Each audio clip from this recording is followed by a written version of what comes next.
ఆత్మీయులైనటువంటి మిత్రులందరికీ శుభోదయం. భగవద్బంధువులందరకు హృదయపూర్వక నమస్కారములు. ఈ రోజు మనం వేద గాయత్రిలో భాగంగా 4వ గాయత్రి గురించి తెలుసుకుందాం.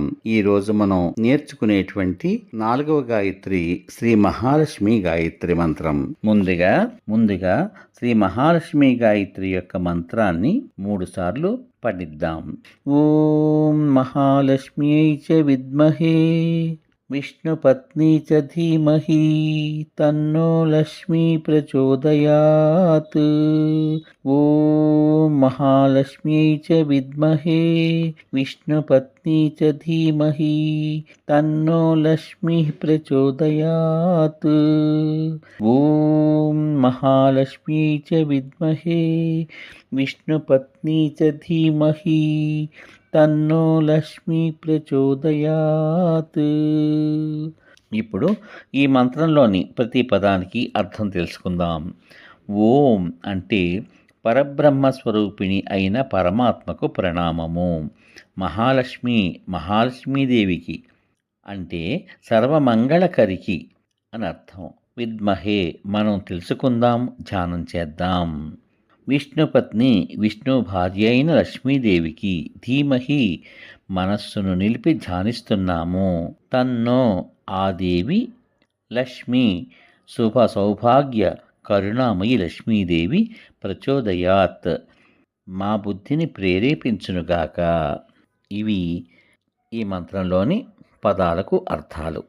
ఇక మహాలక్ష్మీదేవిని ధ్యానిస్తున్నాము, ఆమె మా బుద్ధిని శుభం సౌభాగ్యం సద్గుణాల వైపు నడిపించునుగాక అనేటువంటి ఈ వాక్యాలు ఈ మహాలక్ష్మి గాయత్రి యొక్క సరళమైన భావార్థాన్ని తెలియచేస్తున్నాయి. మరి ఈ మంత్రం యొక్క అచ్చమైన భావం ఏమిటో ఇప్పుడు తెలుసుకుందాం. మహాలక్ష్మి అనగా సర్వ సంపదల నిధి. ఆమె అనుగ్రహంతో జీవితం శుభమయమవుతుంది. భౌతిక, ఆధ్యాత్మిక, మానసిక సంపదలు లభిస్తాయి. సుఖశాంతులతో జీవితం వికసిస్తుంది.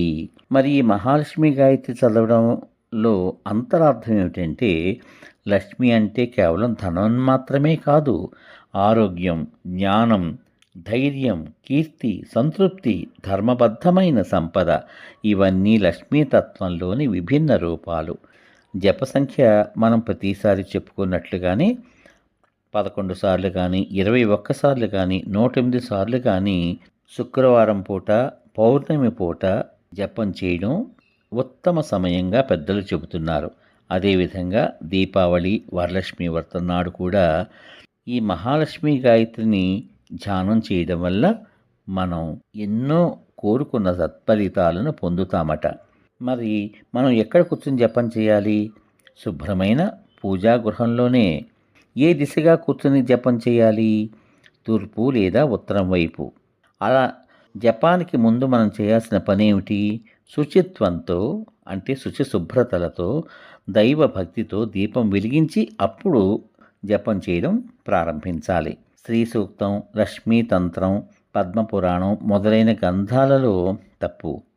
గ్రంథాలలో మహాలక్ష్మీదేవి యొక్క మహిమ విపులంగా వర్ణించబడింది. శ్రీ మహాలక్ష్మి అనుగ్రహం పొందిన గృహంలో ధనధాన్యాలు, ఆరోగ్యము, సౌఖ్యము, శాంతి నిలబడతాయి. లక్ష్మీ కటాక్షం లేని చోట దారిద్ర్యము, అశాంతి కలుగుతాయి. ధర్మానికి అనుకూలమైన సంపాదనే లక్ష్మి స్థిరంగా ఉండే నిధి అని మనం గ్రహించాలి. మరి ఈరోజు అంటే ఈ జపం చేసిన రోజున మనం ఏమి ఆచరించాలి అంటే, శుభ్రతను అలవర్చుకోవాలి, కర్మ చేయడంలో నియమాన్ని పాటించాలి, ధర్మబద్ధమైన మార్గంలో సంపాదించాలి, అన్నదానం చేయాలి, దయ కలిగి ఉండి సేవ చేయాలి, మాటలో మాధుర్యము, మనసులో కృతజ్ఞత కలిగి ఉండాలి. ఇవన్నీ కూడా ఆ లక్ష్మీదేవి యొక్క అనుగ్రహాన్ని మనం ఆకర్షించేటువంటి మార్గాలు. ఇక ఈ మంత్ర జపంతో కలిగే ఫలితాలు ఏమిటంటే, ధన సంపద వృద్ధి అవ్వడం, ఆరోగ్యము, శాంతి కలగడం, జ్ఞానము, వివేకము పొందడం, కీర్తి, గౌరవం పొందడం, సౌభాగ్యము, కుటుంబ సంతోషం, ఆధ్యాత్మిక అభివృద్ధి ఈ జపంతో మనకి కలిగేటువంటి ఫలితాలు. చివరగా ఆ తల్లిని మరొక్కసారి ప్రార్థించుకుందాం. ఓం మహాలక్ష్మి నమోస్తుతే.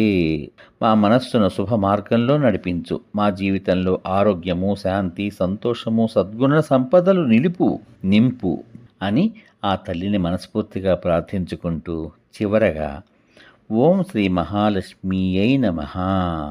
కాబట్టి ఈ మంత్రాన్ని ఆ శ్రీ మహాలక్ష్మిని ఇష్టదేవతగా భావించి పూజించేటువంటి భక్తులందరూ ఈ విషయాలన్నింటినీ గ్రహించి మీ యొక్క కోరికలను సిద్ధించుకునేలా భక్తితో, నిర్మలమైన మనస్సుతో చక్కగా ఆ తల్లిని ఈ మహాలక్ష్మి గాయత్రి మంత్రంతో ధ్యానించండి.